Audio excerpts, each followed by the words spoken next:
అందరికీ నమస్కారములు. నమో నమః. శుభోదయం. Today is the second day of our classes on Panini Vyakaranam by Dr. CSR Prabhu garu. Let us start the session with Vande Mataram by Challa Chittibabu garu and Prarthana by Manikanta Shastri garu. Challa Chittibabu garu, please. Vande Mataram, Vande Mataram, Sujalam Sufalam, Malayajasitalam, Sasya Syamalam Mataram, Vande Mataram. Suprajyosna pulakitayaminim pullakusumita drumadala shobhinim suhasinim sumadhura bhashinim sukhadam varadam mataram vande mataram vande Mataram. Vande Mataram. ధన్యవాదములండి Challa Chittibabu garu. Now let us request Manikanta Shastri garu to chant prarthana please. ధన్యవాదాలండి. All of us, let us close our eyes and focus on our breath for a minute and meditate.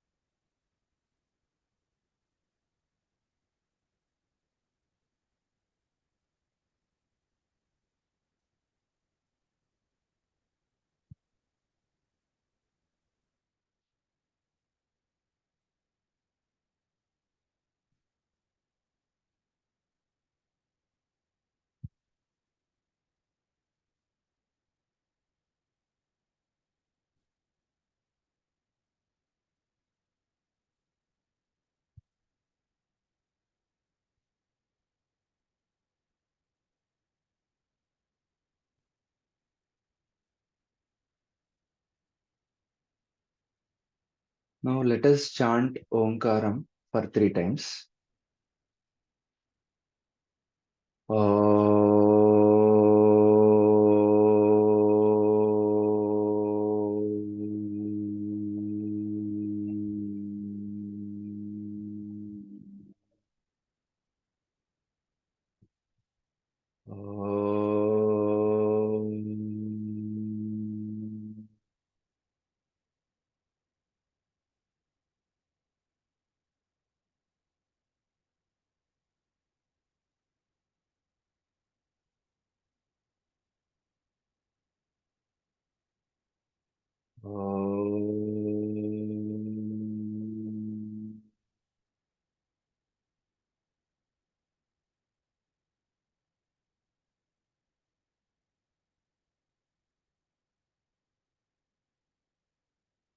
ॐ गणानां त्वा गणपतिगं हवामहे कविं कवीनामुपमस्रवस्तमं ज्येष्ठराजं ब्रह्मणां ब्रह्मणस्पत आनशृण्वन्नोतिभिः सीदसादनम् ॐ श्रीमहागणाधिपतये नमः। ॐ प्रणो देवी सरस्वती वाजेभिर्वाजिनीवती धीनामवित्र्यवतु। ॐ श्री महासरस्वत्यै नमः। गुरुरेव गति गुरुमेव भजे गुरुनैव सहास्मि नमो गुरवे न गुरोः परमं शिशुरस्मि गुरोः मतिरस्ति गुरौ मां पाहि गुरो। ज्ञानानन्दमयं देवं निर्मलं स्फटिकाकृतिम् आधारं सर्वविद्यानां हयग्रीवमुपास्महे। श्रुतिस्मृतिपुराणानामालयं करुणालयं नमामि भगवत्पादशङ्करं लोकशङ्करम् शङ्करं शङ्कराचार्यं केशवं बादरायणं सूत्रभाष्यकृतौ वन्दे भगवन्तौ पुनः पुनः ईश्वरो गुरुरात्मेति मूर्तिभेदविभागिने व्योमवद्व्याप्तदेहाय दक्षिणामूर्तये नमः असतो मा सद्गमय तमसो मा ज्योतिर्गमय मृत्योर्मा मृतङ्गमय ॐ शान्ति शान्ति शान्तिः मातृदेवो भव पितृदेवो भव आचार्यदेवो भव अतिथिदेवो भव ॐ सहनाववतु सहनौ भुनक्तु सह वीर्यं करवावहै तेजस्विनावधीतमस्तु मा विद्विषावहै ॐ शान्ति शान्ति शान्तिः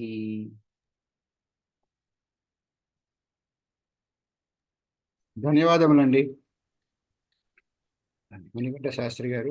thank you very much. Now let us request our Guruji CSR Prabhu garu to start the webinar, please.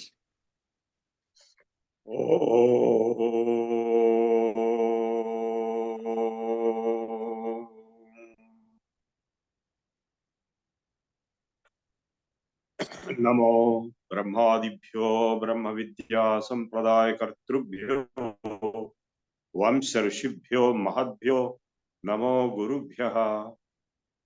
ओम विश्वानि देव सवितुर्दुरितानि परासुव यद्भद्रं तन्न आसुव. ओम यां मेधां देवगणा पितरस्योपासते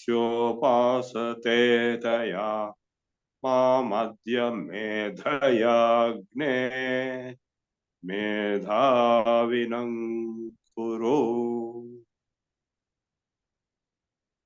Friends, today is the second day of Panini's Ashtadhyayi study. Today is the last day of this topic. As I told you, it's last subject. Panini wrote this Ashtadhyayi Sutra Patha and sent you in the group. The Sutra Patha, the actual sutras, starting with the Prachara Sutras, which are giving all the vowels and consonant sounds possible for a human being to Evo, Ngaya, Uchaya, Varatman, Jamananam, Javan, Kadadash, Javadash, Kavajadata, Kavadash, Kapai, Sashasar Hal. So, from these Prachara Sutras, we have all the short forms like Ach. Ach means A to Cha, Ayu, Urulu, Evo, Ayav. Ak means Ayu, Urulu. And means Ayu. And Hal means Hayavarala, Manana, Hal. So, Ha to La. So, Jash means Jabagadada. So, these short forms are used for groups of sounds.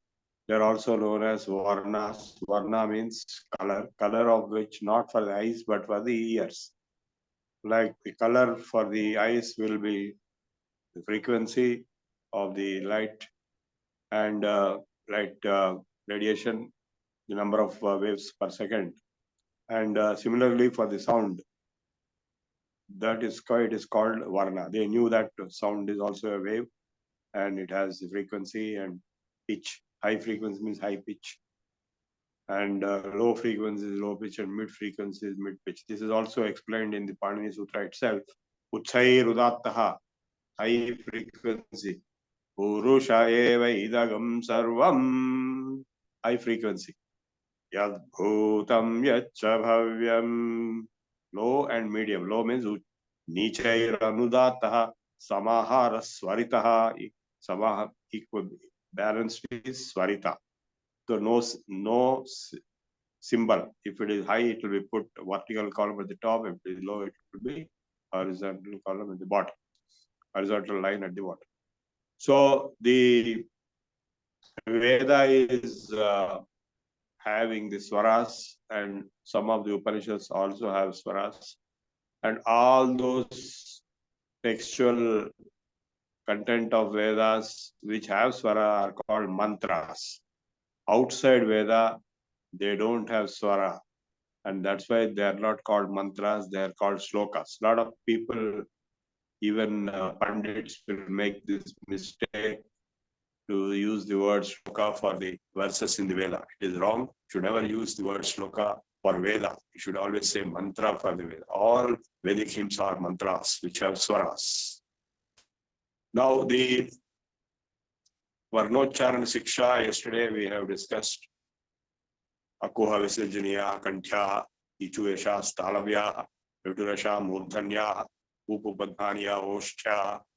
So all these sounds which are given in the Prachara Sutras, which are supposed to have generated from the Damaru of Shiva during his Shivatandava Nityam. Ayuvundrul Ruk Evom, Ayavachayavaratlan, Yamananam, Javanj, Kadadash, Javagadash, Kabajatato Kapai, Kapai Sashasara.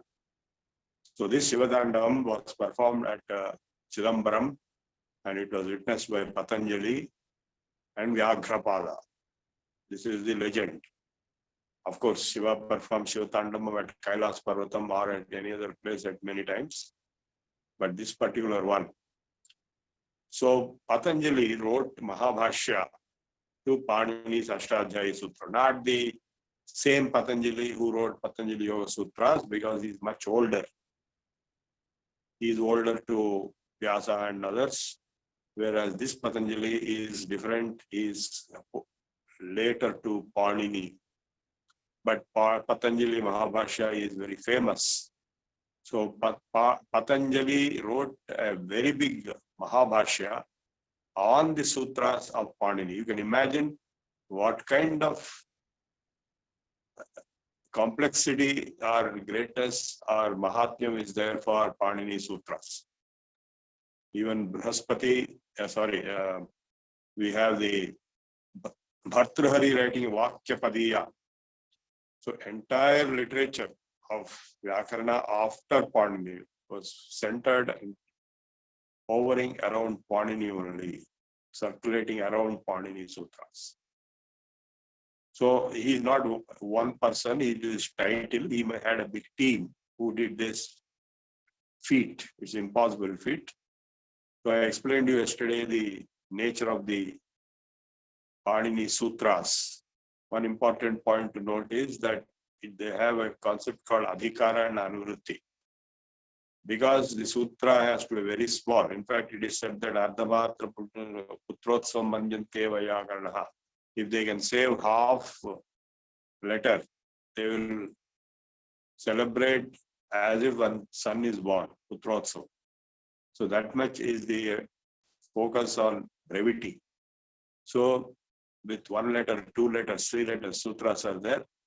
On the face of it, they make no meaning. But if you follow a certain procedure, which is standard procedure for expanding the meaning of the sutras, it will make all meaning clear. Like that is what is called Adhikara and Anuvritti. That is the previous, some tokens of some other sutras will be added to this sutra before and after this sutra to make it complete. So those tokens which are coming from the backside are called Adhikara. If they are of long jurisdiction, they are Adhikara. If it is short jurisdiction, it is Anuvritti. So they are marked on the Ashtadhyayi Sutra Patha. This, like Dhato, one sutra is there. It will go up to 54160.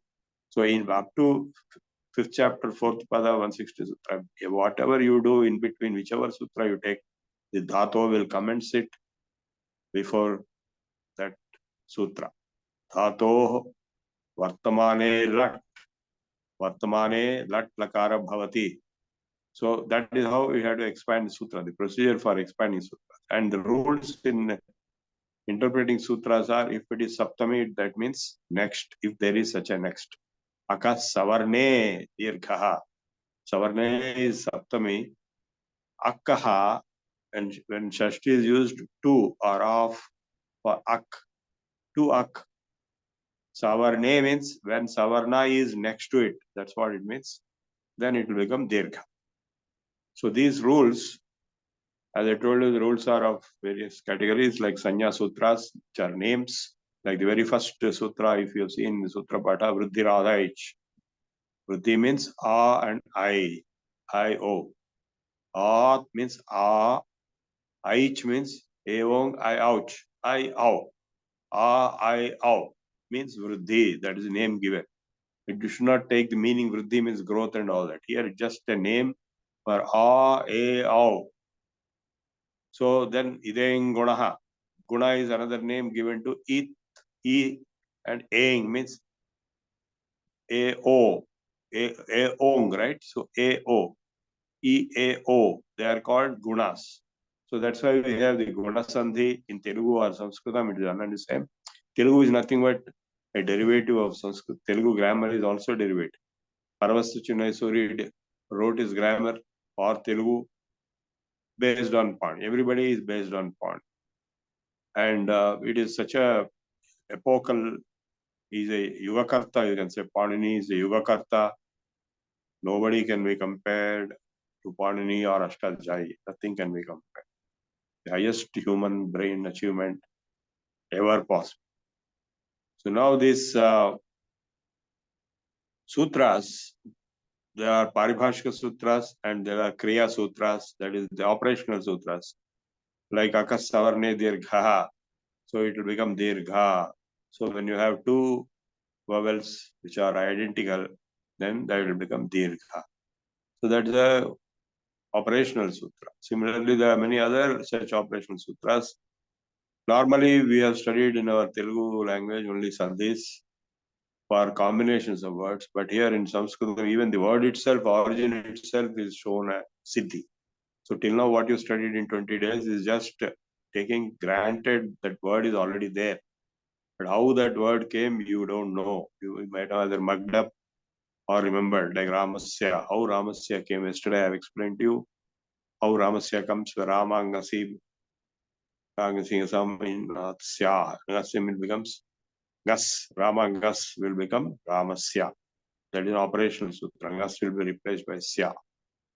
So this way, the entire Subantas I have explained yesterday, Akaranta, Akaranta, Ikaranta, Ikaranta, Ukaranta, Ukaranta, that is all Dirghantas are Strilingas only. And Hasvantas like Akaranta, Ikaranta, Ukaranta can be either Purlinga or can be Napamsakalinga. Like Dhana is Napamsakalinga. So according to the Linga, the applicability of the words, rules will be different. The operations will be different. Striyam tin, that is a rule. For Strilinga, tin will come like that. So this way, the rules you have given for formation of all possible words. Some rules are very funny, of course. These prachayas are also given there, like Suvavja Samot Shastabhya are given in one sutra, Swavja Samot Shatabhyam, Shatabhyam, like that. The entire Suvavja Samot Shastabhyam, Bhyam Vyasngasi, Bhyam Vyasngasi, Samgya Sup is given there as Sup.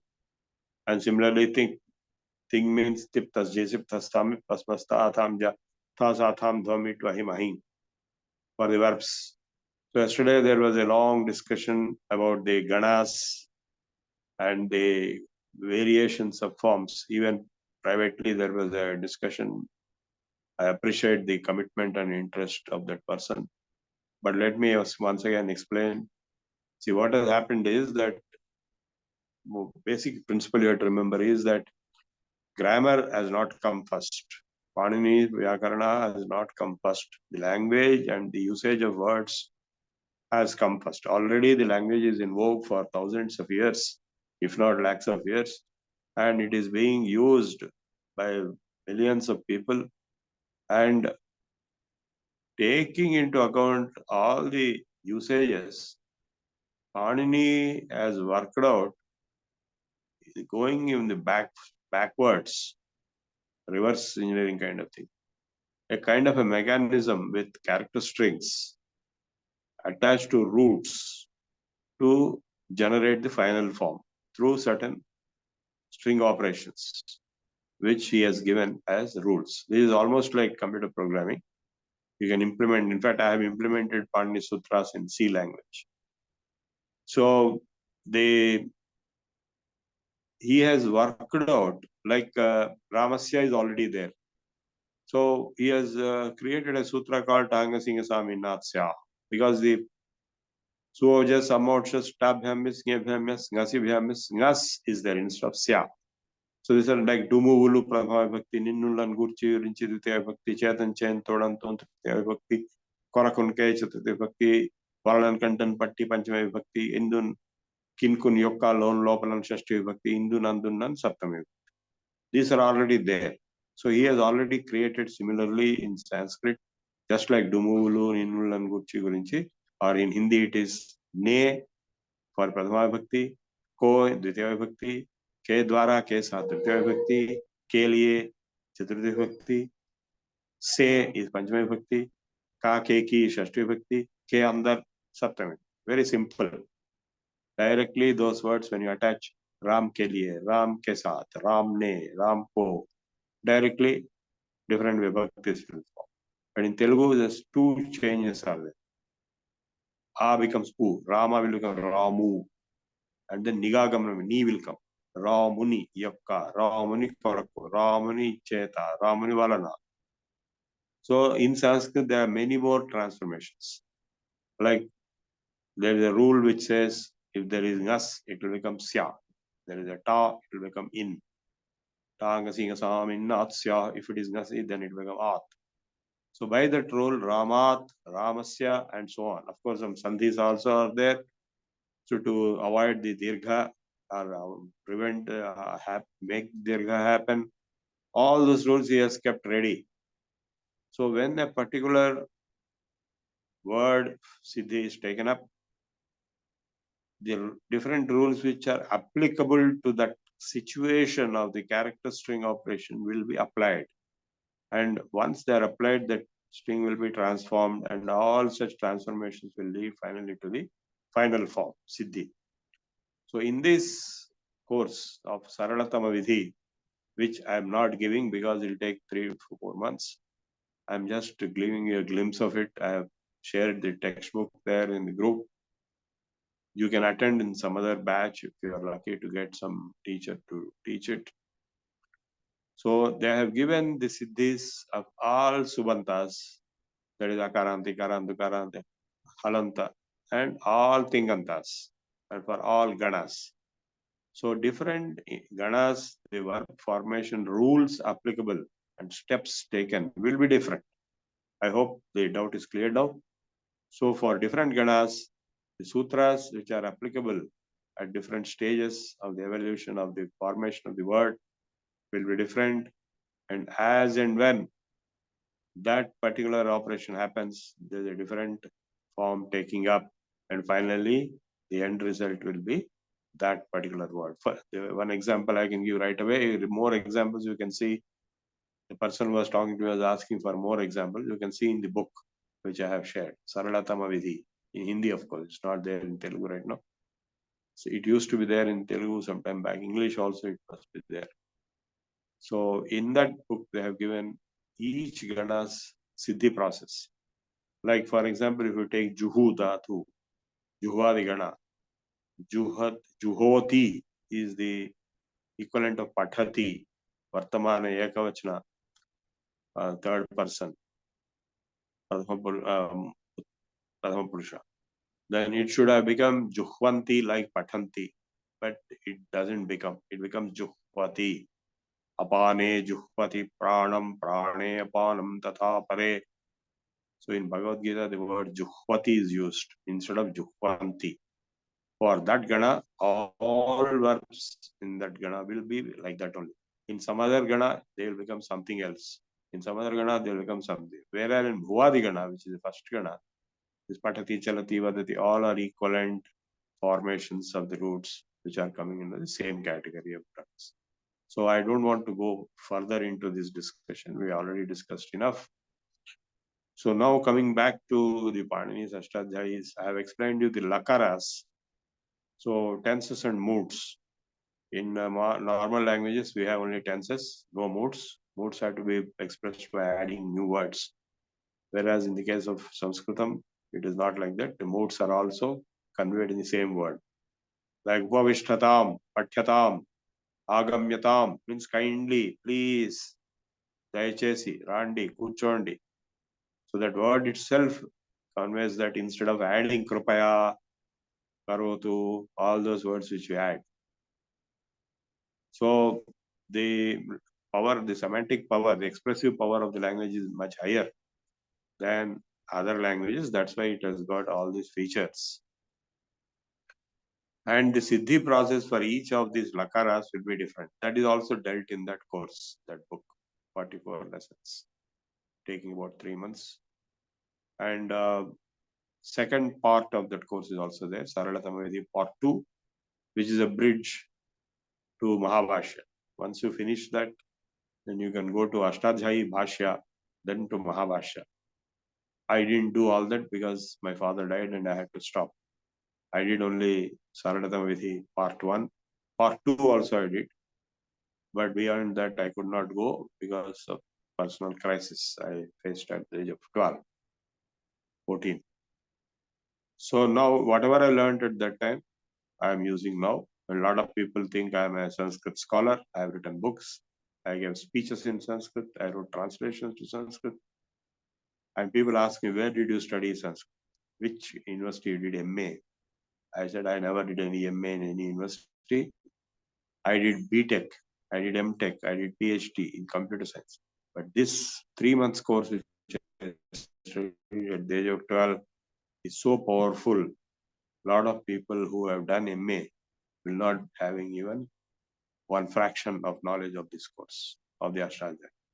Please note that this course is not meant for giving the Sanskrit language as a whole.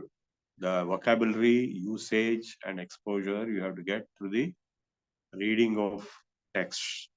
This course is only meant for grammar. Grammar means not just mugging up. It is written on the cover page, Bina Rate, without mugging up, how to understand the word formations. That is what is given there. So once you understand the word formations inside your mind, you will be able to recognize the word when it comes to you. Of course, you have to know the Ashtadhyayi, Sutras and all that so well, which will automatically come through this course. Of course, the young age will be easier for you to grasp because it's a very sophisticated course. It requires sharpness of brain and attention and intelligence, without which you will not be able to make out what is being told. So this Panini's Ashtadhyayi, it is called 8 chapters, and all 8 chapters are are integrated in terms of the adhikaras, anurtis, and so on. And the commentaries written by Patanjali or Bhartrihari and various others are explaining the operation of various sutras. Sutras are so powerful that they have become like standards.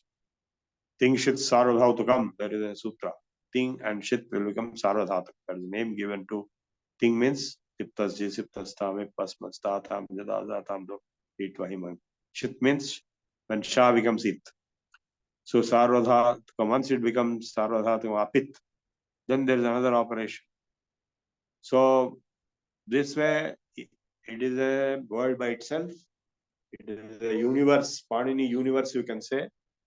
And lots of people have tried to write various kinds of modeling attempts of Panini Ashtadhyayi. They are all incomplete and partial. And coming to computer science implementation, lot of people, including starting with myself, have tried to computerize the whole thing. I did 8, I got a patent application for procedure. I wrote 100 sutras through my friend Perraju, Shiva Perraju. He is in Google now in Boston. He used to be here in JNTU as lecturer. And by writing those programs, we were able to make the machine generate Vyakaranta Pullinga Shabdas conjugate for all of them. And also recognize, I added two extensions. One is to go backwards also for a sutra. That is, for example, if you take Tanga Singasam, it says replace ta within gas with at and gasi with at and gas with sya. So the reverse also can be done. Replace sya with gas and replace gasi with at with gas, gasi, and then in with ta. The moment you do it, you'll be able to recognize the word. So then this next extension I did was that these 100 sutras which we implemented showed that it's very complicated Sanskrit language compared to Hindi or Telugu. So I did a feat much simpler in difficulty to Hindi, which Panini did to Sanskrit. So word formation rules I wrote in for Hindi and Telugu also, and implemented them in C language. So we could do the translation software from Hindi to Telugu. I'm talking of the late 80s, early 90s. With the association of Birla Science Center, we built a software called Birla Trans, which was able to translate official language letters coming from Hindi from Delhi to Hyderabad, the AP government, convert them into Telugu. This was first ever such a feat, and this was studied deeply by our IIIT Rajiv Sangal and Vinny Chaitanya also. Then they developed their own method. It's called Anusarika. It's an interpretive method. And then they opened a big lab called LTRC, Language Technology Research Center at IIIT Hyderabad. There are more than 100, 200 people there. Hundreds of PhDs have come out. And they also wrote a book on Panini's approach to natural language policy. I was also writing, but I stopped in between. So now the Panini Sutras are central to the entire Sanskrit language, which is also contributed by other books of Panini. He wrote totally 5 books. Each one of them is a treasure. The Sutra Patha is the rules repository. There is another Dhatu Patha, which is the verb root dictionary of 10 ganas, thousands of verbs being defined. Like Adbhakshane, At means eating. Patha Vyaktayam Vachi, Patha means intelligent sound. And Divu, Krida, Vijigisha, Vyavahara, Jyuti, Stuti, Mada, Mota, Swapna, Kanti, Gatishu. The word Divu is used in 10 different meanings. Krida, Vijigisha, Vyavahara, Jyuti, Stuti, Mada, Moda, Swapna, Kanti. So Deva means an entity or a person who can do any one of these 10 or all of these 10. So this way all the verbs are defined formally. And in Sanskrit language, because that's the only language they are using in Kerala. There is no English, there is no Hindi, nothing else. Only some Apabhramshas came later, and some Prakrits might have been there at that time also, like Tamil. And they cannot be used for such official description. So in Sanskrit itself, the meanings are given for the verb roots. And the ganas, 10 ganas, they are classified. And the rules, Sutra Patha gives the operations, string operations resulting in different formation of the words. Of course, this is the basic word formation. Verb, there are only 4 types of words: nouns, verbs, prepositions, and prefixes. So Naam, Akhyat, Nipat, and Upasarg.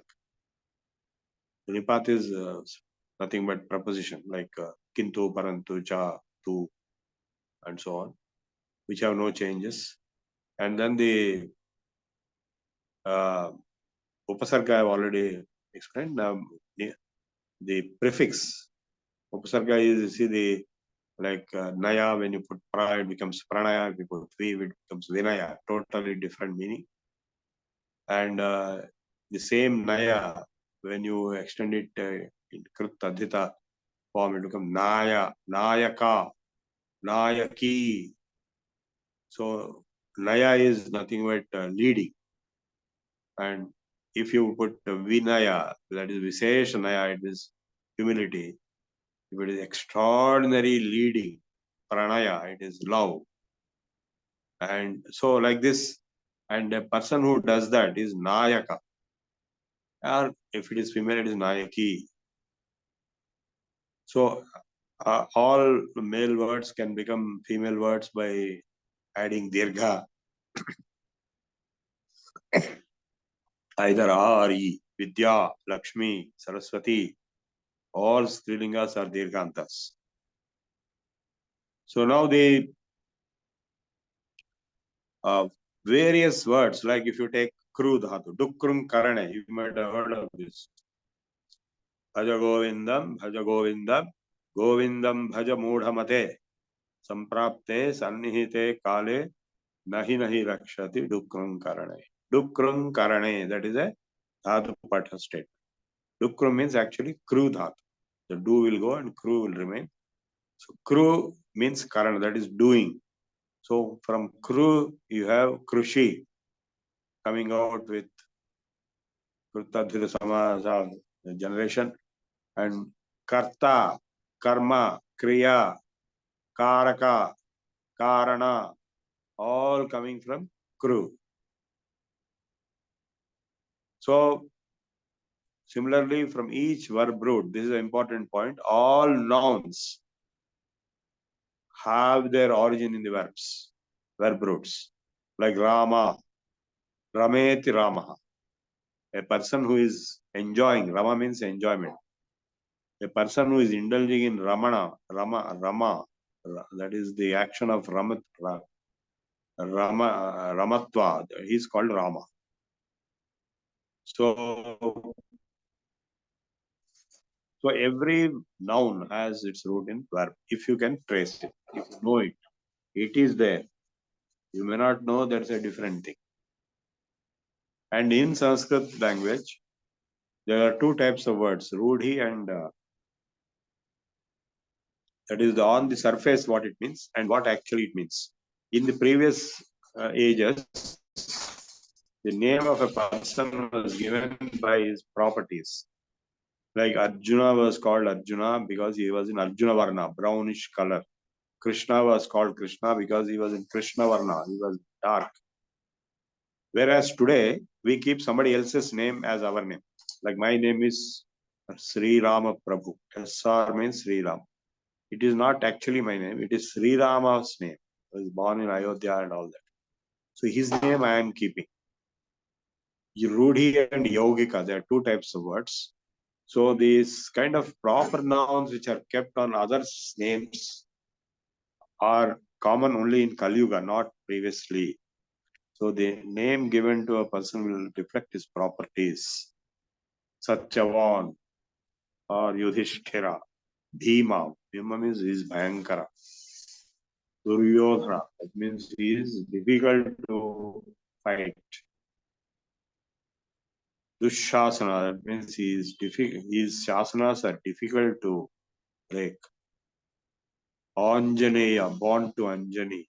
Hanuman, having a big Hanuma, that is jaw.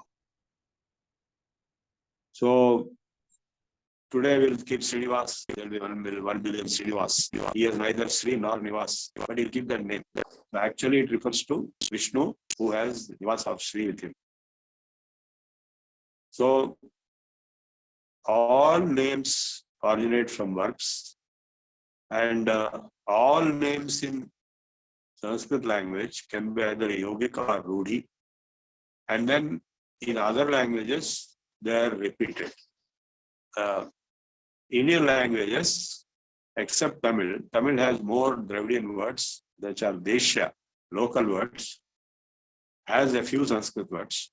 All other Indian languages have large majority of Sanskrit words. Even Malayalam, which is a Dravidian Bhasha, has about 18-20% of Sanskrit words, more than Telugu also. Telugu, Kannada have around 70%.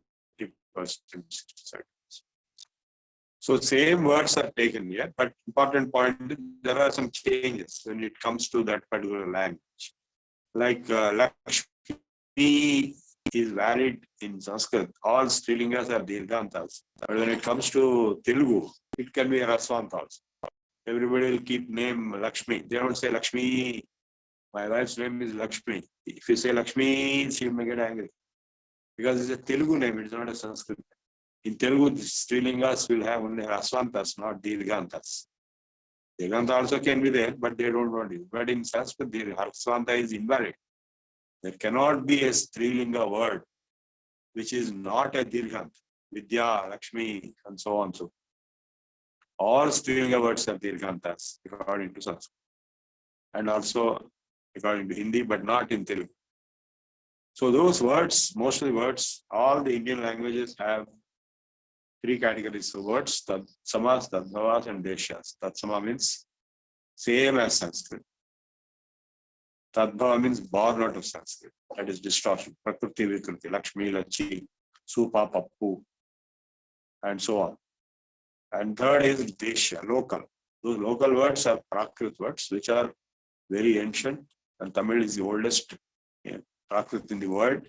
And those words are there in many Prakrits in the world: Telugu, Kannada, Malayalam, Brahui, Gondi, Elamite, and even like in Madhya Pradesh, the tribals will say Ingavada, which is a Tamil usage. So, why it happened like that? There are many research theories given. I have also given one theory that the people who migrated from the Indus Valley civilization, they carried those words to different parts of the world as they existed at that time, around 3000 BC or earlier. And after going there, they got fossilized and they evolved in their own way. Whereas in the mainland Indus Valley, the language evolved rapidly into what is later known as Sanskrit. So from the original Prakrit, this is some possibilities of theories. There are some evidences. I'll give you two examples where the Sanskrit word has come from Tamil word, which is old Prakrit. Like if you take Vak, you know what Vak means. Vak means speech. Vak, Vani, Vacha. So if you ask any Sanskrit grammarian scholar why it means speech, nobody can answer. They will simply say it means speech. It is also there in Latin as voice. In English, Latin words come into English. Then if you really will go to Tamil, you'll get the answer. In Tamil, Va means mouth. Noru, Vailin, Jatu. Telugu also we use. Vai means mouth, speech, voice. Vak, Vacha, Vani. The word Va, just Va means mouth, is only in Tamil and its sister languages like Telugu, but not in the original Sanskrit. So we can say that word Va came from Sanskrit, or we can say Tamil is the original previous form of Sanskrit. Like Apatyam comes from Appa. One in example, but very few. But most of the words have come from Sanskrit to Tamil and Prashna. There's so many words are there. And of course, in Telugu and Hindi and Malayalam, 80 to 90% of the words are nothing but Sanskrit words. And the difference between Urdu and Hindi is that more Persian words and less Sanskrit words makes it Urdu. More Sanskrit words and less Persian words makes it Hindi. Both are same. Hindustani it's called. And these Sanskrit words have gone through distortions in Bengali, like Ya becomes Ja, and Va becomes Ba, and Pa becomes Ba. Like in Tamil, Pa becomes Ba. When I went to Tanjavur, Dravidian University, with an appointment, that said, Sir, Mr. Prabhu has come. I was wondering who is Prabhu. Prabhu means myself, Prabhu. So there is no difference between Pa and Ba in Tamil. And there is no difference between Cha and Ja in Tamil. There is no difference between Cha, Ja, and Sha in Tamil. Whereas in Bengali, there is no difference between Ya and Ja. And in Gujarati, it is the opposite. In Gujarati, Ba becomes Va. Ahmedabad, they will say. In Bengali, Va becomes Ba. They won't say voting, they'll say voting. You have to go to voting booth and put the vote into the box in the election. So these are all distortions of Persian. Persian distortions are S becomes H. Sindh becomes Hind. Therefore, Hindustan. They call Himalayas as Himalayas. So Persian distortions, Tamil distortions, Bengali distortions, if you apply to Sanskrit words, then you will get English words. Like, for example, you take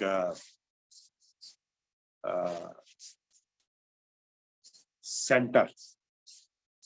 So CENTRE. C is also used as K in many cases, like cardiac. So you replace C with K, it becomes Kentra. Kentar. In Tamil, Ta and Dar same. So Kentar or Kendar, Kendra is on it. And vice versa, you take cardiac. C is used as S in century. So in cardiac, you replace C with S, becomes sardiac. And in Persian, S is replaced as H, becomes hardaik, and proof is heart. And similarly, navigability, navika bala iti. Hardaik is kardik, sardik. And similarly, if you another very interesting thing is word daughter, DAUGHTER. So George Bernard Shaw asked Samuel Johnson, who is the originator of the Dictionary of English Language, first to remove that GH in daughter and make it DATR. He refused, saying that this GH represents its origin.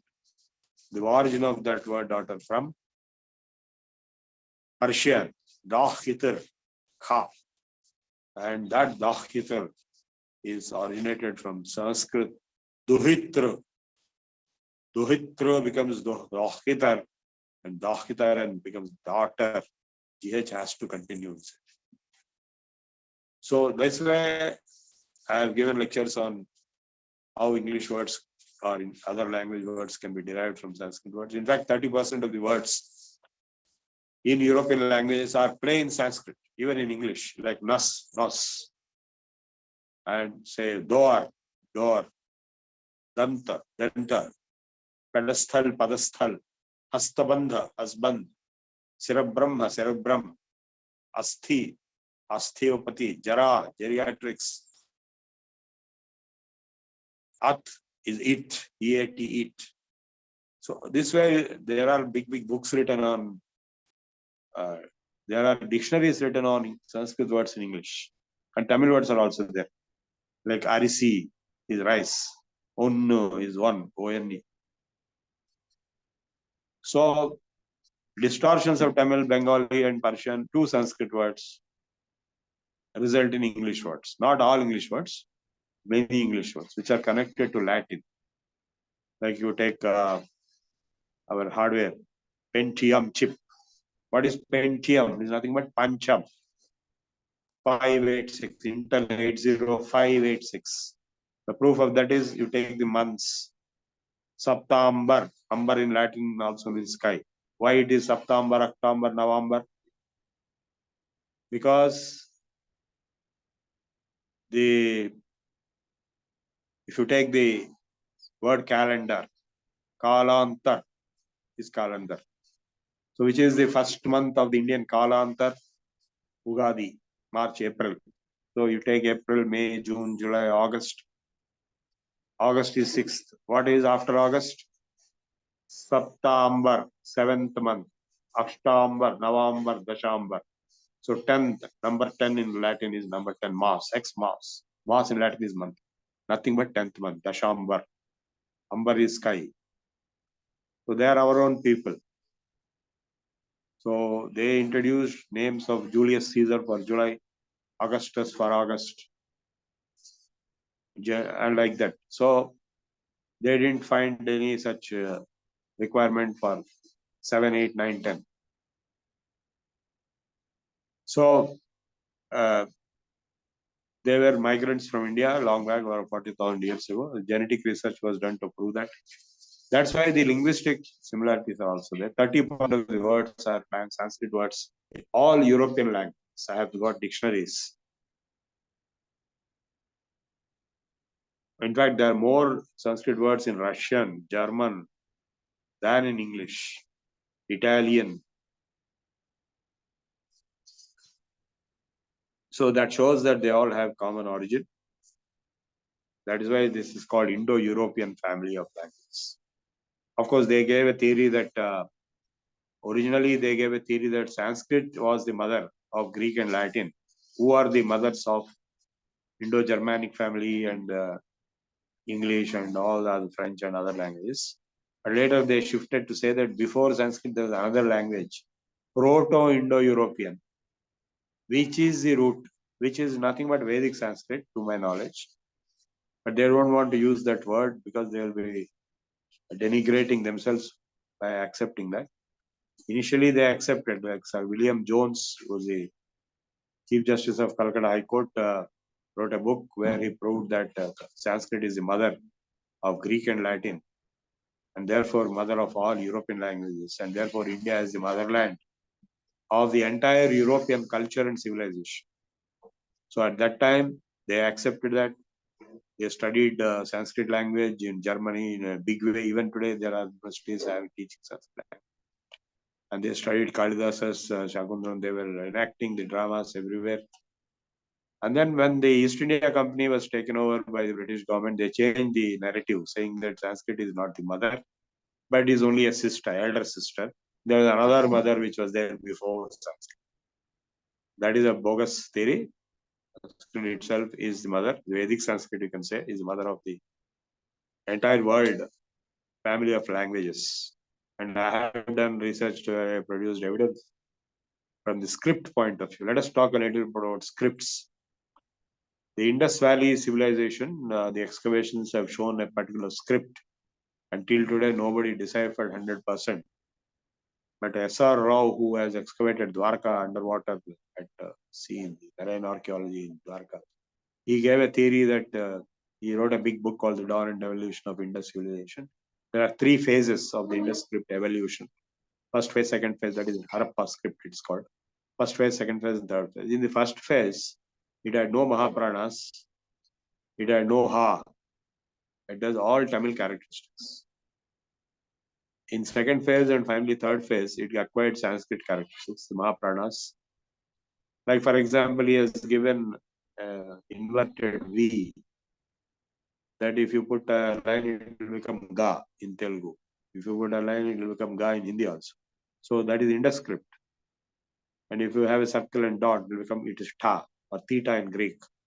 So all this, he has identified 17 sounds of scripts in Indus script and showed them to be same as the Vedic Sanskrit script in terms of the words used, Apa, Bhaga, Apa, which are Vedic words. Of course, the Airavatam Mahadevan and Arko Parpola, they have shown that, Indus script is Tamil. I wrote a paper showing the integration of both, because the early stage of Indus script was having Tamil characteristics. No Mahapranas, no Ha. But later phases, it has acquired those characteristics over thousands of years. So people who migrated out of the mainland, Indus Valley,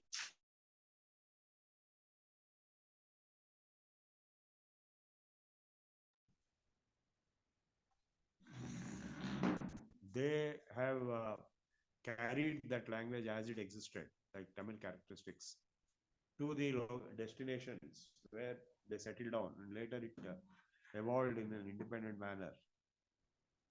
Whereas in the mainland, it evolved very fast. And that is how we have the entire Indian civilization in the mainland of Sanskrit. Your voice has become Later, very low, much Kunwal. later, came Apabhramshas. Yeah, Hello? now it's okay. You are able to hear me? Yeah, it's okay now. In between, it was low. For 1 minute, your voice was low.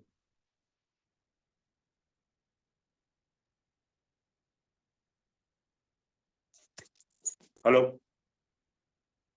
Hello? Yeah, it's okay now. It's okay now. Yeah.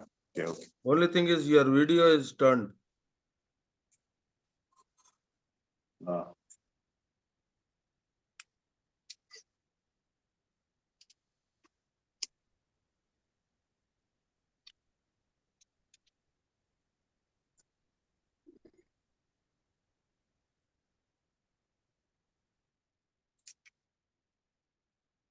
Are there any questions till now? Is it okay now?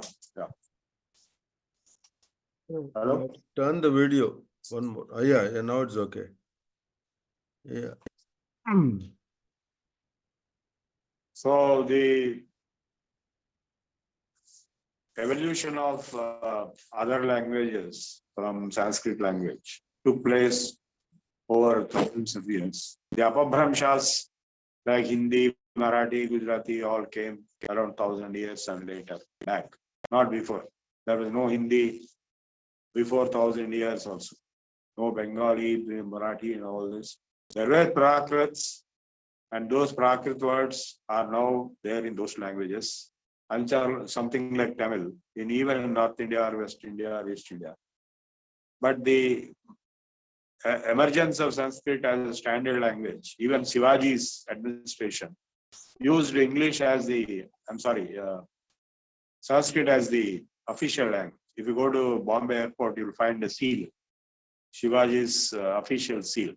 Mudra, Esha, Bhadra, it is written there. Even in Kashmir, Sanskrit was official language till Persian was made to replace it by Shamsuddin around 17th century, 16th century. So Sanskrit was the official language, religious language, and the language of literature, language of science, shastras. Everything was written in Sanskrit because it's a global language. So people like Yuan Sang Pahin, they learned Sanskrit and came to Nalanda and studied and carried the Sanskrit manuscripts and translated it to Chinese. So for a huge period of time, the classical Sanskrit language, I'm talking of the post-Valmiki period, ruled the whole world as the official language, language of all knowledge, of all subjects. And before that, the Vedic Sanskrit language ruled the roost as the language of knowledge. Veda means knowledge. And the knowledge which got generated on the banks of Saraswati River was spread all over the world. During Vedic period and later again during the Middle Ages, 600 AD, 800 AD. So during the early quarter of this last millennium, that is between 500 to 800 AD, it spread to China on one side and to Arabia on the other side. All the knowledge written in Sanskrit, and that was translated to their local languages. And that is how the Western countries got their knowledge of mathematics or numbers. Like, for example, 0 to 9 numbers are known as Arabic numerals in the West, but in Arabia itself, they are called Hind-Sa, Indian numbers. So astronomy, chemistry, mathematics, you name it, even philosophy, spirituality, religion, every subject knowledge went in Sanskrit language to Arabia first, and from Arabia to Western countries, Latin or in other languages, French, and in the East it is to China and to Chinese language. So that way the Sanskrit language and its knowledge content is the root, is at the basis of the entire global civilization. I'm not exaggerating. I have enough evidence to prove this. In fact, Chinese ambassador himself made a statement when India became independent that China is a cultural colony of India. And all other countries, I went to Japan in 2004. So there people said all countries in the Asia, they recognize only 2 original civilizations. One is China and other is India. And China itself is a cultural colony of. So everything originated from India in Sanskrit language during Vedic period in Vedic Sanskrit and during the classical period in classical Sanskrit. And Latin is also a derivative of Sanskrit, very close. Many Latin words are nothing but Sanskrit words. I gave you many examples. And Greeks are called Yavanas in Sanskrit. They are people who migrated from India during Parashurama's time. So Greek and Latin are the original parental languages, and the literature, the legends, the culture, the civilization, the religion of all European countries originated from Greek and Latin, which originated from Sanskrit. I will close now. Please mute your mics and ask me any questions if you have.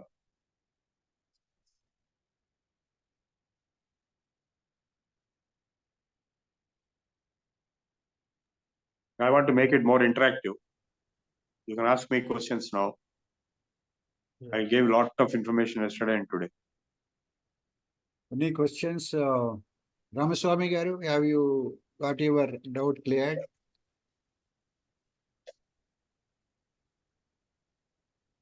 I don't think I have unmuted anybody. You're all allowed to unmute and talk.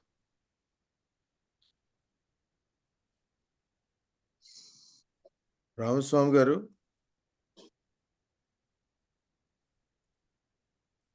Meanwhile, anybody else? Yeah, it's very noisy here, Andy. So I'm just muting myself. I'm on the road, the junction, very, very noisy. Okay, fine. Somebody else?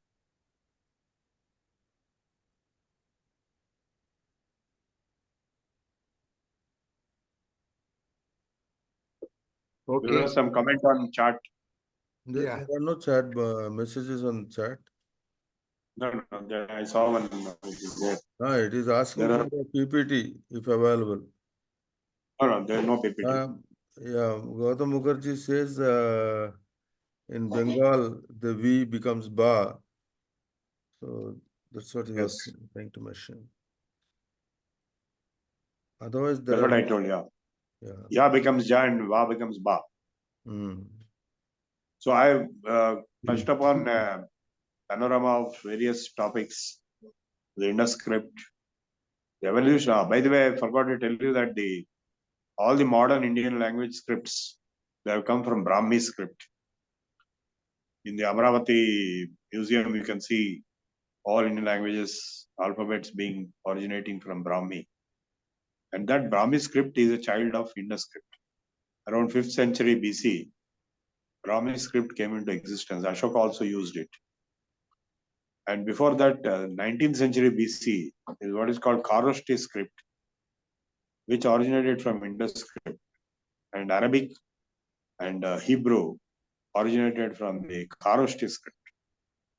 So that way, the Indus script is the parent of all the scripts of the world. The Semitic scripts, that is the Kharosthi script, the Indo-European, of course, and Sanskrit and Greek and Latin, and Dravidian. As I told you, the early phase of Indus script was Dravidian. But basically three large language families, according to philologists. One is the Indo-European language family, which has Sanskrit, Greek, Latin, and German and French and English and so on, all the European languages. So they have recognized the common origin of Indians and Europeans, Indo-European this. Then the second family is the Dravidian family. Already explained Tamil and its derivatives like Telugu, Kannada, Malayalam, Brahmi, Vilamite, Gondi.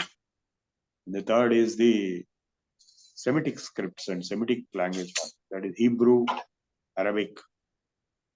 All the three language families of the phonetic language families. These are phonetic languages. Because the non-phonetic languages are Chinese and they are picture languages. Chinese and Japanese are picture-based languages. So phonetic languages that are sound-based in the whole world are in three categories, and all the three originated from Sanskrit and Indus script.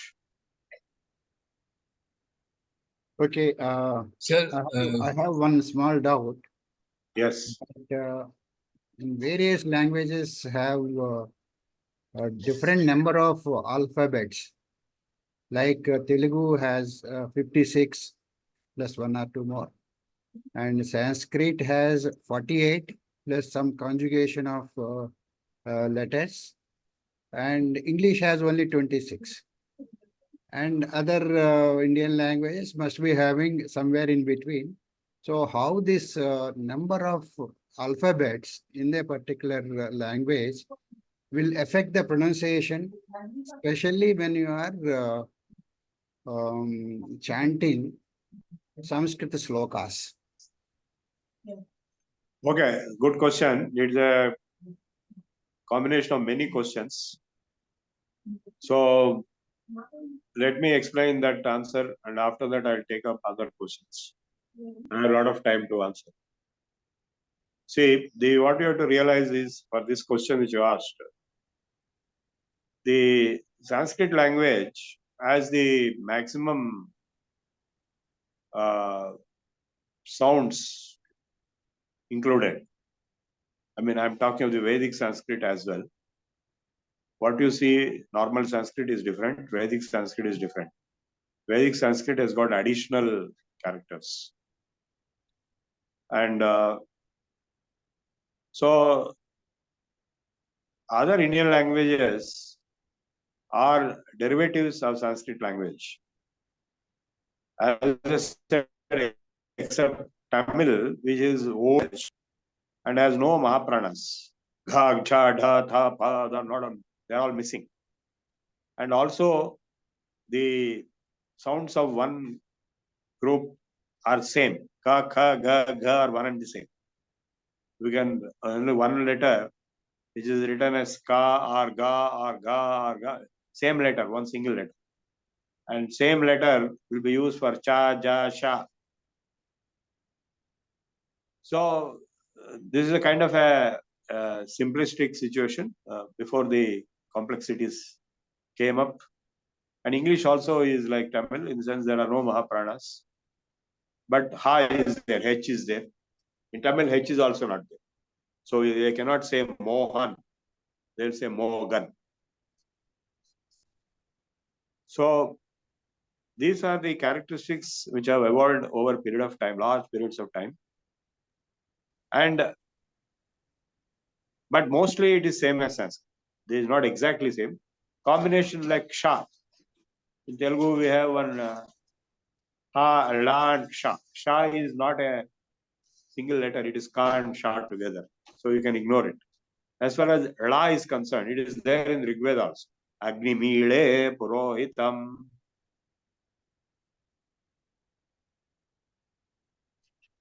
So the maximum letters are in Sanskrit, which are either dropped or distorted or added by combinations in other languages. So the question which arises, how do you, so that's why we have to use, ideally speaking, only Sanskrit alphabet for chanting Sanskrit slokas. If you chant Sanskrit slokas in Tamil alphabet, Tamil Varnamala, then you will not have Mahapranas, you will not have Ha. It will be a miserable situation. So Sanskrit slokas have to be chanted only in Sanskrit alphabet. You should not be chanted in Bengali or Marathi because again it will be changed. Ya will become Ja. Joga, they'll say Joga. Va will become Ba, they'll say Vote. Vote. So, and Gujarati also has the reverse. That is Ba becomes Va. So that's why it is called Samskrita refined processed language. And I should also mention about one Siribhu Valaya, one book is there in Kannada, where the tables are made with about 200 languages of that time, 1000 years ago. It was made at Kanakapura in Karnataka by Jain Munis. And a standard set of alphabets was provided, which was used for, there was no hardware, but it was like a computing machine. You can generate words out of that tabular structure. So standard character set was defined across languages. Of course, again, Persian has its own language characteristics. So what they did was they tried to give a universal character set. So if you add the Sanskrit plus Persian plus Arabic plus, then it will become something like universal. But the basic Sanskrit sounds are common. Their distortions or their simplifications are there in other languages or their combinations. So the answer to the question is, if you want to chant Sanskrit slokas, you should use only Sanskrit alphabet. Okay?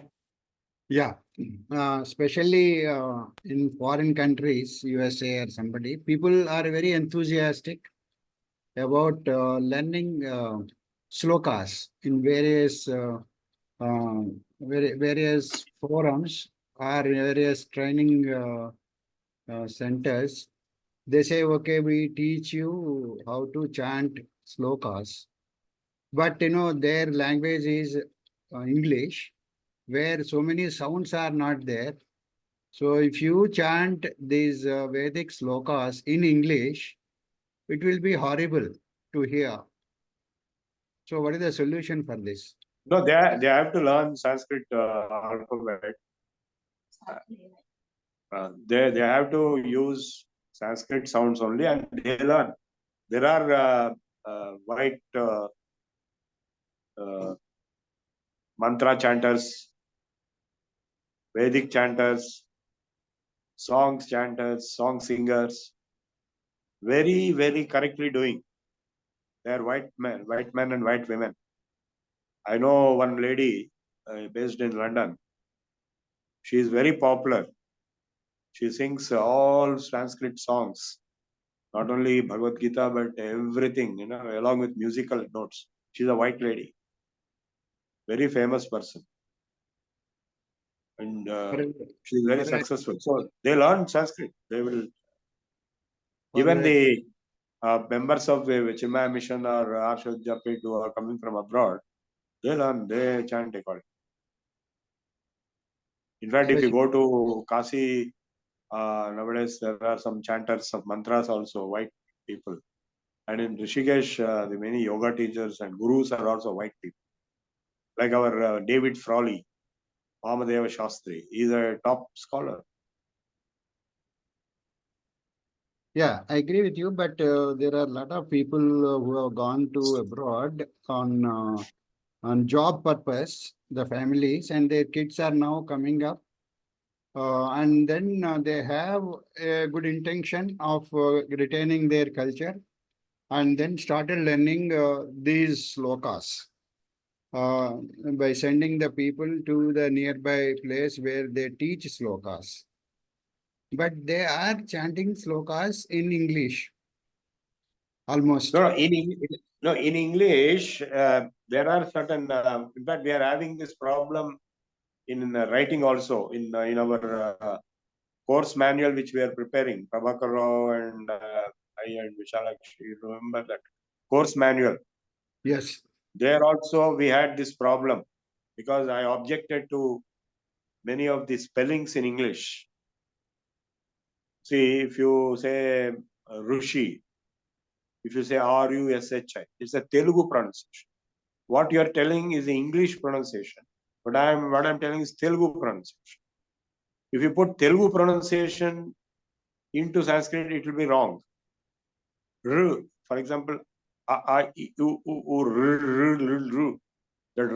not Ru. It is not Ra with U. So if you simply say R-U-S-H-I for Rushi, it is wrong. It is Telugu pronunciation. And English, of course, there is no way to pronounce. So in English, they have developed one notation, backtracking notation. If you put a dot at the bottom for R, it will become R. If you put a dot at the bottom for N, it will become Ana. So like this, there is a backtrack notation for English, Roman script, for Sanskrit, which is already there. In all the scholarly books of writing transliteration of Sanskrit into English, they use that notation for writing. So now for pronunciation, if they sing with the American accent or British accent or Australian accent, then it will all be wrong. Sanskrit slokas. So they have to be taught in the Sanskrit way itself. Like in London schools, there are many schools which are teaching various mantras and slokas to the students, even the whites. In fact, they went and chanted during the coronation of Charles, King Charles. So they have to be taught only in the Sanskrit pronunciation. If it is written expression, the dactylic notation is there, dots and hyphens and all that, which you can use at the top and bottom to indicate, like sa, sha, sa. 3 different S are there.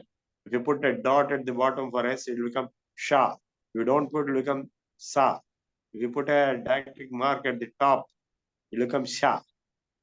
So like this, there are standard notations for writing. And if they use that, they can chant correctly. They have to be trained in chanting correctly Sanskrit language. Of course, Sanskrit language is almost same in Hindi and Telugu and Kannada and Malayalam and Bengali, but not Bengali. So the differences will come only in Bengali, Gujarati, or in Tamil. Very big, major differences will come, and English and French and so on. Like if you take French, for example, French has its own pronunciations. It is not correct to pronounce French words in English. That will be wrong. So Portuguese has its own pronunciation. So you have to follow the particular pronunciations. You cannot follow some other language pronunciations. Though some languages in India are almost same, like Hindi is almost same, Telugu is almost same, Kannada is almost same, Malayalam is almost same, but not Tamil. And Marathi is almost same. Marathi script, Hindi script is also same. Devanagari. Yeah, there are some other questions. I think I have answered your question, right? Oh, thank you. Govindaraj garu. Govindaraj garu. Unmute yourself.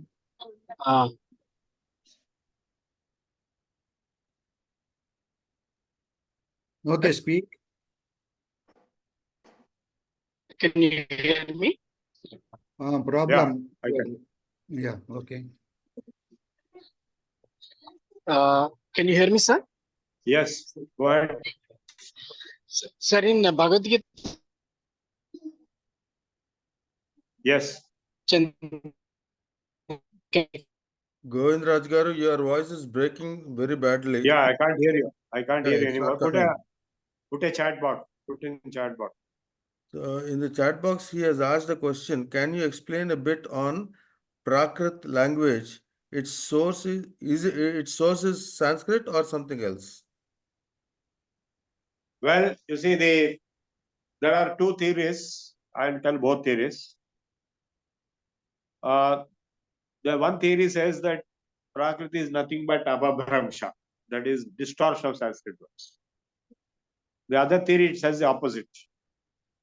The other theory says there are natural words coming in Prakriti, like a bird which shouts ka ka ka ka is called kaka. Water which flows like jala jala jala jala is called jala.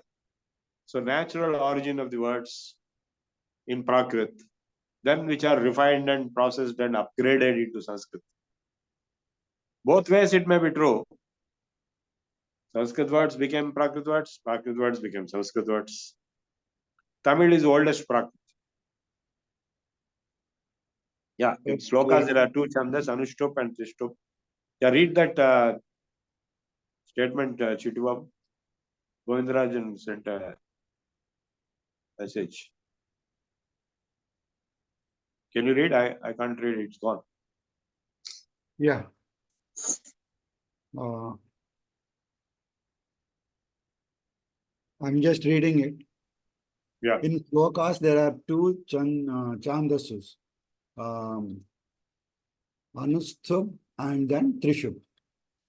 Trishtup, yeah. Trishtup. In Bhagavad Gita, can you explain this a bit also?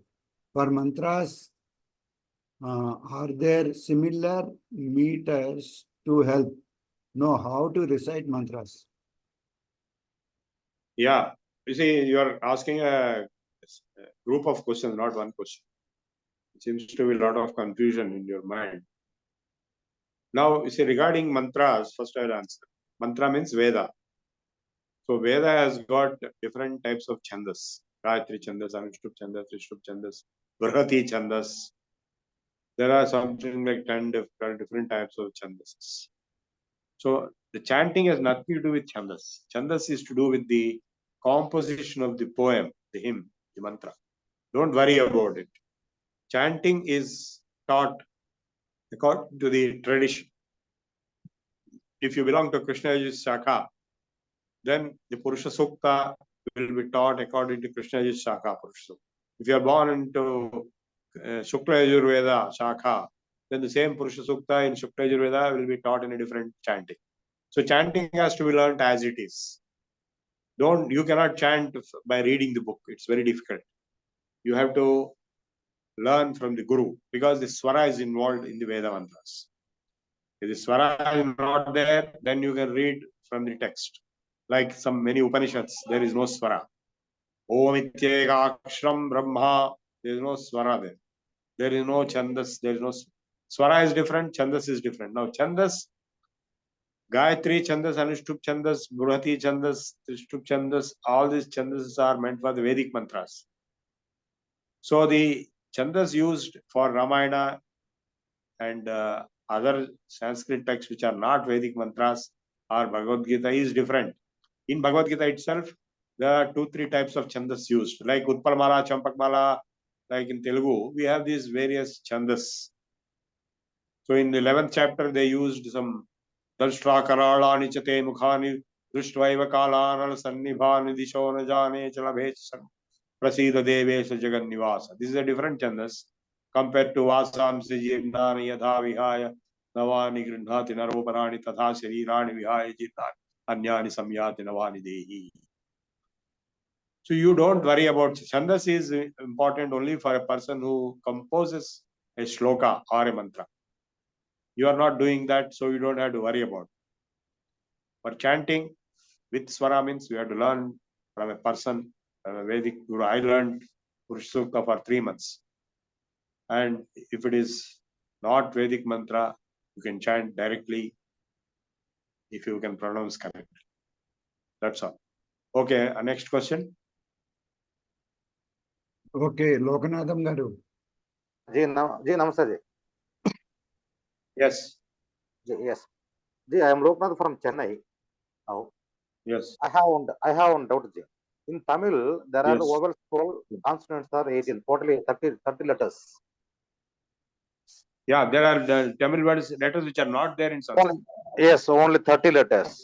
But here asking Yeah. you people, they said about including Gunintas, 272. Sorry, English language is a very language. Not Gunita. No. We are not talking about Gunintas. Gunintas is separate. Don't Yes, touch but Gunita. here Tamilian said that, saying that Yes. Young language, very language, sir. We are No, having see, 272 letters, sir. It's biggest language in the world and the ancient language in the world. Furthermore, I saw some temples, temple walls. As you said, there is a Yes. no proper Tamil language. Present Tamil language. Yes. Only Prakuras, including Tamil language, Sanskrit word, something Sanskrit word, l, r, etc. words are there in walls. Yes. Can we Yes. get that old Tamil 500 years back or 10,000 years back? As you said, it is the ancient, oldest Prakriti language. Can we get that Yes. script, Tamil script, No. Tamil script? No, it is not possible. You see, have you been to Tanjavur Brihadishwaralayam? Yes, now it is working going on. Tanjavur Brihadishwaralayam temple script is copying by the painting. No. give us If you go and try to read, there are inscriptions there. If you try to read, you cannot understand. not proper It is Tamil. See, it there is is old. no. Yes. I knew. Yes. Is there any is any facilities there to get that old Tamil script? No. It is only Dravidian University people will know something. In Tanjavur, there is one Dravidian But University. these people are diluting the language, sir. Ji. Hence I am asking you. He is Tamil. No. Tamil language is a very language. It is different periods of history. Different scripts are there for Tamil itself. The Chola time script is there in the Brihadishwaralayam, and some other place Pandya time may be there. So, like there is what is called Veli Chodi, the manuscripts. That script nobody can understand. Only those family members can understand. The Nadi Shastram, Veli Chodi. So only the family members can understand. Outsiders cannot understand anything. So different scripts are there at different time periods, please. Yes. So modern Tamil, you should not try to read into the ancient. That's not possible. Yes. So, and the alphabets also, some additional alphabets might have been there. Even today in Tamil, there are some alphabets which are not there in any other language. Yes. Like if you Especially Ledun Cheshiyan. Yeah, So- yeah, Tamil. Yeah, so that those are purely Tamil, and also other Tamil children. Like Tamil is not just in South India; it is there in Iran also. That is called Elamite. Elam. Elam Yes. means country, and it is there in Brahui, Baluchistan. It is there in Gondi in Madhya Pradesh. So that are all called Dravidian family of language. Dravida is nothing but Tamila, Tamila, Tamila, Dravida, one and the same. So that is one family of Prakrits, which is the oldest, without even the Mahapranas, Ha, Ka, Da, Bha, and all those things, and no difference between Cha and Ja. In fact, Shiva, Jiva, all one and the same. Same letter. I don't have to tell you, you are a Tamilian. I am not a Tamilian, but I learned a little I bit am also not speaking there. Tamilian. I am Telugu wala, Tirupati wala, but I am staying here, Okay. living here. Okay, okay. Yes. So it is a You said there is no very- Mahapranas. Only one ka letter is using 4 letters. Ka, ka, ga, ga. correct. That's right. Similarly, Cha also, no Cha, Cha, Ja, Yes. Ja, Cha, not cha, there. cha, cha, nai. Ta, ta, da, da, So, nai. Only one letter da. yeah. One letter. So that is a Not only, sir, primitive. not only, sir, Mahaprana, this Tamil doesn't have also this ghosh, or difference between ghosh and aghosh. Like ka, ga. It is called That's what I am aghosh telling. varna That's and what ghosh he's telling varna. right now. Ka, ga. Ka, Kha, Ga, Ga, all four are Now, same. kha, gha are Mahaprana, but Alpaprana also, this ka Yes. and ga, aghosh and ghosh, this difference is not there in Tamil. Yeah, that's what. All the entire Varga will have only one alphabet. That's it. Kavarga is one. Chavarga is one. Chavarga is one. Da is all one and same. Of course, Our guys except were- Anunasik, the delivery point nose, instead of mouth, the nose, delivery point I tell the Anunasik, that is there. Yes, yes. So this is a primitive, oldest characteristics. In fact, it is supposed to have existed in Kumari Kandam, which is 7 million years ago. Gondwana land, when Australia and India were combined together. And it broke and collided with the European landmass, and that's how the Himalayas came up from the bottom of the sea to the top. So even today in the Himalayas, you have the evidence of bottom of the sea, fossils. The Kumarkandam in the Sopuranam, Karaji.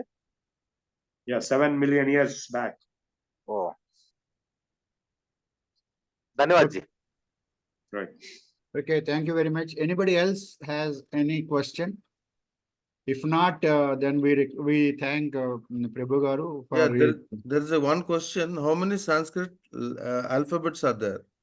Vedic You are- Sanskrit alphabets. you have learned No, now. no, you see, Vedic is different. Vedic is Vedic. different. Yeah. Vedic is different. It has got many additional sounds. Upadbhaniya, like in the Varnocharana Siksha, I told you, Upadbhaniya, Oshtya. There are 2, 3, 4 different additional sounds in the Vedic Sanskrit. Mela is there. And in normal Sanskrit, whatever Panini showed in the Prachar Sutra, same thing. Ayun, Rudruke, Ongaya, they're the only ones. Okay. Okay, right then. Right. I think there are no more questions. Can I speak Yeah, to our that is- Prabhuji personally regarding literature? Yeah, you can meet me. Yeah, you can. Yeah. Yes, ji. I can make a call, ji. Right, right. Yes, I will get phone number from our Babuji. Shri Babuji. Right, right. Thank you, I'll- thank you. Dhanyavad. Okay, this is the first series of lectures from Dr. CSR Prabhu Garu on grammar. The first one is the grammar. Earlier he had also taken one lecture on introduction to Sanatana Dharma. And the next lectures are going to come in this month only, after a few days. So let us all thank CSR Prabhu Garu. Now let us go for Prarthana, Manikanta Shastri Garu. ధన్యవాదాలు.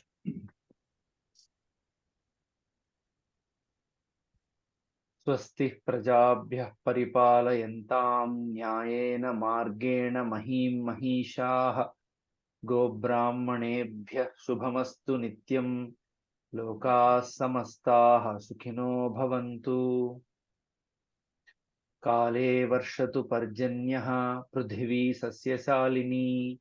देशोऽयं क्षोभरहितो ब्राह्मणाः सन्तु निर्भयाः। अपुत्राः पुत्रिणः सन्तु पुत्रिणः सन्तु पौत्रिणः। अधनाः सधनाः सन्तु जीवन्तु शरदां शतम्। सत्यं वद धर्मं चर स्वाध्यायान्मा प्रमदः। सर्वे भवन्तु सुखिनः सर्वे सन्तु निरामयाः। सर्वे भद्राणि पश्यन्तु मा कश्चित् दुःखभाग् भवेत्। ॐ शान्ति शान्ति शान्तिः। ॐ पूर्णमदः पूर्णमिदं पूर्णात् पूर्णमुदच्यते पूर्णस्य पूर्णमादाय पूर्णमेवावशिष्यते। ॐ शान्ति शान्ति शान्तिः। सर्वे जनाः सुखिनो भवन्तु। स्वस्ति। ధన్యవాదములండి. Thank you so much. Okay, now let's all stand up for Janaganamana. Jana Gana Mana अधिनायक जय हे भारत भाग्य विधाता। पंजाब सिंधु गुजरात मराठा द्राविड उत्कल बंगा। विंध्य हिमाचल यमुना गंगा उच्छल जलधि तरंगा। तव शुभ नामे जागे तव शुभ आशीष मांगे। गाहे तब जय गाथा जनगण मंगलदायक जय हे भारत भाग्य विधाता। जय हे जय हे जय हे जय जय जय जय हे जय Jai Hind. जय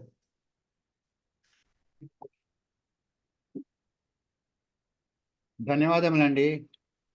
చల్లా చిట్టి బాబు గారు.